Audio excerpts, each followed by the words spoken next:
Hey all, welcome to Slay the Spire. Today we're not playing a daily, we're doing something a little different. For the last few months I've been recording various runs and I'm ready to share them now. These runs include getting achievements as well as completing the Ascension runs, all of them. I'm actually currently on vacation, so I will not be back with daily content until July 24th, but hopefully you will enjoy these videos until then. I have scheduled uploads every day until I'm back, so you won't miss me, hopefully.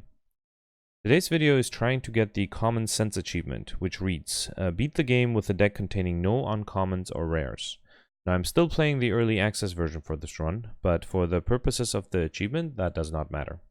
The easiest way to get this achievement is still to go for a Perfected Strike deck. Perfected Strikes are common cards, and the cards necessary to get them to be really powerful are all common as well. Regular Strikes, Pommel Strikes, Twin Strikes, Wild Strikes, and other Perfected Strikes. Only the colorless Swift Strike is uncommon. That said, this is not what I went for in this run. I went for a common strength deck, which admittedly only worked because I got really lucky. So first of all, I am playing this in Ascension 0, and the footage is sped up twice. At the very beginning, I received Vajras from Yao, so that relic gives you 1 strength, and it was the start of my strength deck. I was offered an early Sword Boomerang, and went with it. I was also able to upgrade that fairly soon after picking it up. Unfortunately, I had to reject a lot of cards, since for this achievement, I was not able to pick up any blue or gold bordered cards at all. I was offered a second Sword Boomerang very soon, which I was able to upgrade right away as well. I also picked up the path with no elites, since I was not confident that I could kill them in time before they kill me. But I still got relatively lucky with the relics. So as you saw, I got the Pendib relic, which would double the damage of every 10th attack card played. My first boss was the Hexaghost, and that fight was a pure damage race. So I knew I had to kill the enemy fast enough, since my deck did not have enough defenses to deal with the later turns of that fight, when I would get burns or upgraded burns into the deck. In one of the turns when I had Happy Flower active, I also used the Steroid Potion, which made my Sword Boomerang very powerful. I was able to kill in 4 turns, which was pretty good. After the fight, I was offered rare cards, all of which I could obviously not accept. The best boss relic offered were Curse Key, Lizard Tail, and White Beast Statue, and I went for the Energy Relic, Curse Key. So on the second floor, I tried avoiding elites again. This is relatively easy on Ascension 0, though obviously it's not recommended, as elites give you relics. So right after the first fight of the second floor, I was offered an early Flex, and as a strength card. So Flex give you 2 extra strength in the turn you play it, and upgrades to be 4 extra strength for 0 cost.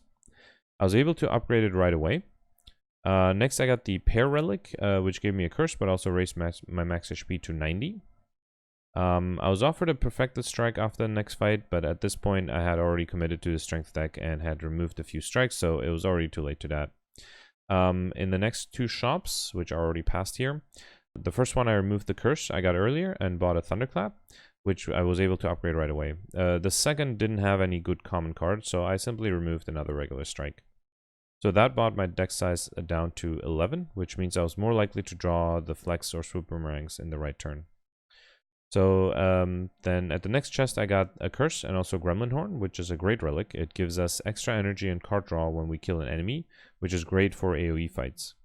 At the next event, I was able to upgrade my Golden Idol for a Bloody Idol, which heals us for 5 HP every time we gain gold, so after every fight effectively.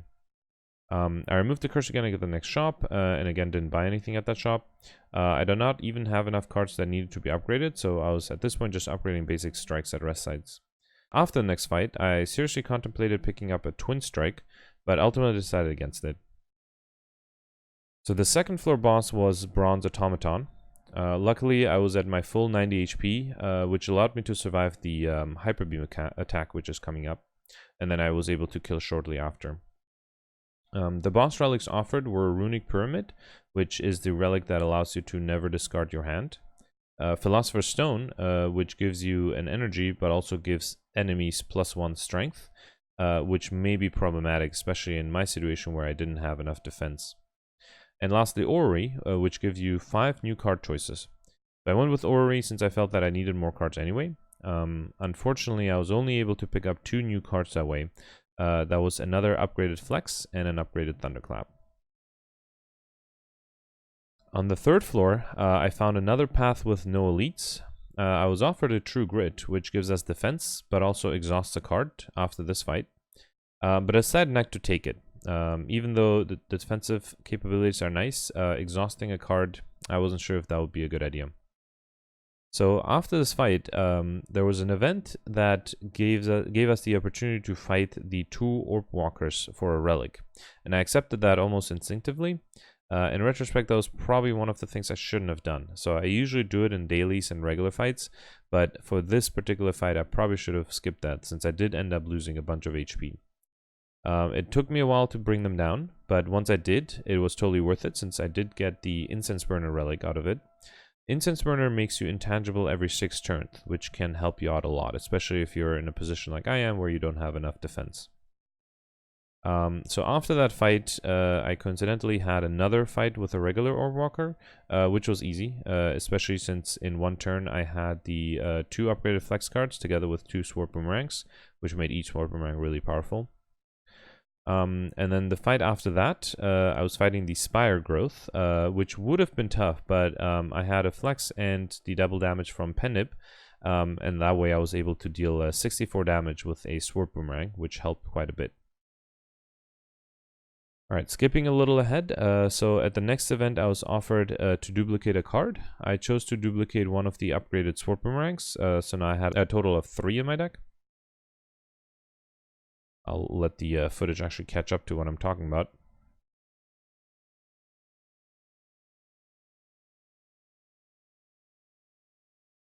Okay. So yeah, at the next rest site, I upgraded my last unupgraded card, a defensive card, and then afterwards chose to open up a chest, since I had a shop right after, so I could easily remove it. The relic was Smiling Mask, which made all card removals cost 50 golds going forward, and since I had gold to spare, I also took Ancient Tea Set at the shop.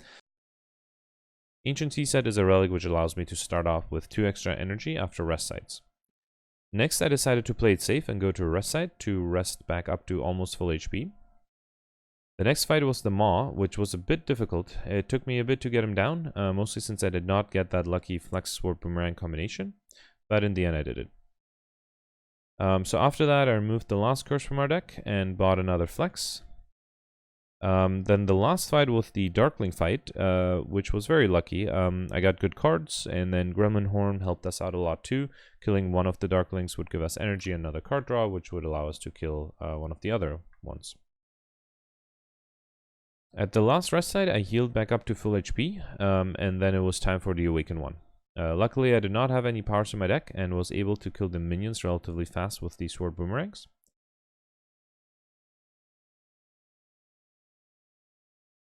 The Incense Burner also helped to defend there.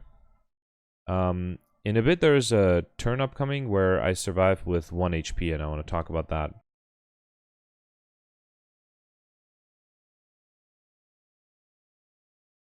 The only reason I survived is because I had an Essence of Steel still. So the enemy was attacking for 30, I had 27 HP, and I had the Essence of Steel. So obviously I drank it. So then I was alive with 1 HP and the enemy was still not dead. So luckily the enemy was vulnerable, and my pendant was active, and I had the Flex Sword Boomerang combination in my hand. So one of the Sword Boomerangs dealt 80 damage, which was enough to kill the other one together.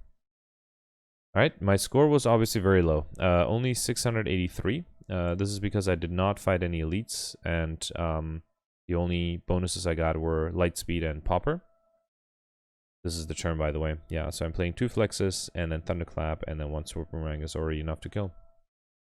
Anyway, so yeah, that's how you get the Common Sense achievement with only 1 HP left. Thanks for watching. Bye.